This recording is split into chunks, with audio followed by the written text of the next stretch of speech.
selamat pagi pemirsa. Spirit Business kembali menjumpai Anda dengan informasi pengantar aktivitas bisnis Anda di hari ini. Saya Alia Karenina dan inilah informasi bisnis utama kami pagi ini. Pemirsa, melalui survei penjualan eceran bulan Mei 2014, Bank Indonesia melaporkan pertumbuhan tahunan penjualan eceran melambat. Hal ini tercermin dari indeks penjualan real yang meski tumbuh 15% year on year namun lebih rendah dari bulan sebelumnya sebesar 15,9%. Faktor apa saja yang membuat perlambatan ini? Sudah hadir di studio Kepala Departemen Statistik Bank Indonesia, Hendy Sulistiowati. Selamat pagi Ibu Hendy, selamat datang di Bloomberg TV Indonesia. Ibu, jika kita mengalami penjualan realnya melambat sekitar 15, jadi 15% di 15,9%, meskipun hanya sedikit sih penurunan sekitar 0,9%, tapi mungkin bisa diceritakan sebentar latar belakangnya, Pak? Ya, jadi sebetulnya kalau kita melihat dari year on year-nya, memang ada penurunan. Tapi penurunan itu lebih didominasi oleh beberapa kota yang memang turunnya cukup tajam, antara lain di Banjarmasin. Banjarmasin turunnya cukup tajam selama April dan Mei. Saya menduga ini karena memang batu bara beberapa bulan ini memang ekspornya turun. Padahal Banjarmasin adalah kota yang terkenal dengan ekspor batu baranya. Jadi saya menduga ini hanya terjadi di beberapa kota dan belum mengindikasikan bahwa memang terjadi pelemahan yang signifikan terhadap konsumsi rumah tangga. Mungkin itu jawabannya. Jadi karena pendapatannya mereka juga turun, jadi mereka konsumsinya juga turun, khusus untuk yang Banjarmasin tadi. Dan hanya itu untuk rekreasi, mainan, dan sedikit makanan dan minuman. Dan saya kira ini belum signifikan. Oke, tapi ini makanan selain dari kelompok konsumsi budaya dan rekreasi yang mengalami penurunan terdalam, ada juga sesudahnya itu kan makanan dan minuman. Karena pada saat itu bulan puasa kan belum dimulai di sana. Itu apa yang terjadi selain tadi itu pendapatan? Jadi sebenarnya kalau bulan puasa justru makanan minuman malah naik sebetulnya. Ya, ini memang sesuatu yang mungkin perlu dilihat lagi ya lebih lanjut ya. Ini kayaknya sesuatu yang anomali gitu kenapa makanan minuman menurun gitu ya.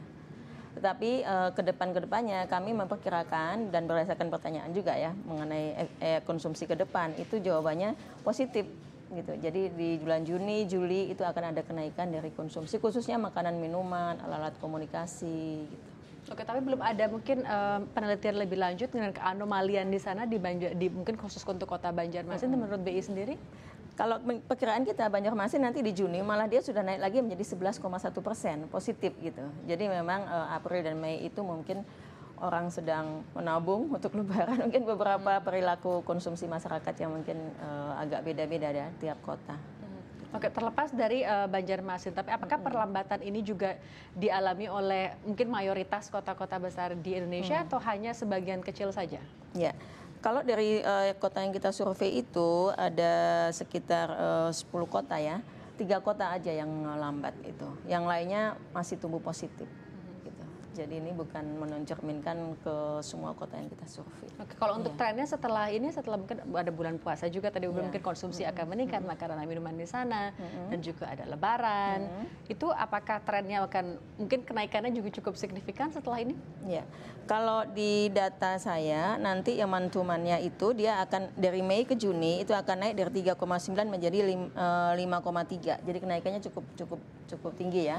Kalau dari 5,3 dari 3,9 ke 5,3. Jadi saya kira ini sejalan dengan perkiraan inflasi ya. Inflasi biasanya Juni, Juli, Agustus itu trennya meningkat. Ini sejalan dengan meningkatnya konsumsi masyarakat, khususnya sektor rumah tangga.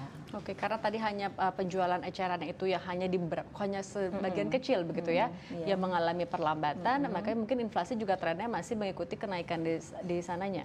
Ya, jadi kalau kita melihat survei, kami memiliki survei yang lain untuk men-tracking ekspektasi inflasi. Itu inflasi masih akan meningkat di bulan Juni, Juli, Agustus, kemudian akan mulai melambat di September. Jadi ini adalah juga mencerminkan pergerakan konsumsi masyarakat ya, khususnya sektor rumah tangga. Ya. Tapi untuk secara dilihat dengan pola musimannya, jika inflasi kita bisa melihat mungkin pola musimannya akan ada peak di pertengahan tahun dan juga akhir tahun. Apakah untuk yang penjualan eceran ini yang terjadi pada bulan Mei kemarin, apakah sudah sesuai dengan pola musimannya? Kalau menurut PDB memang nanti kalau kita pertumbuhan kita di Q1 memang kan lebih tinggi dibanding Q2. Jadi memang ini ada pelambatan di Q2 itu. Ya, secara keseluruhan konsumsi rumah tangga juga melambat di Q2. Jadi sebetulnya ada pelambatan di Q2 dibanding dengan di Q1. Jadi itu juga mungkin sangat tercermin di Kota Banjarmasin. Dan kalau kita lihat ekspor batubara kita memang di Q2 ini turun. Semua ekspor manufaktur kita membaik, kecuali batu bara ya. Batu bara memang melambat. CPO masih bagus dan batu bara memang tumbuh negatif selama beberapa bulan, baik month-to-month-nya maupun year-on-year-nya.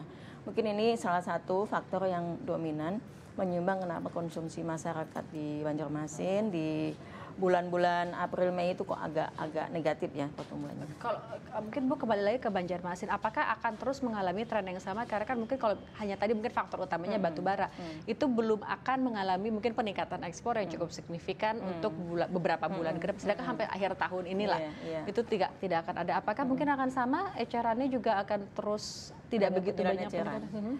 Kalau kita melihat dari sisi makronya ya, pertumbuhan ekonomi masih akan, ya meskipun agak lebih lambat dari tahun 2013, tetapi masih di atas 5% lah.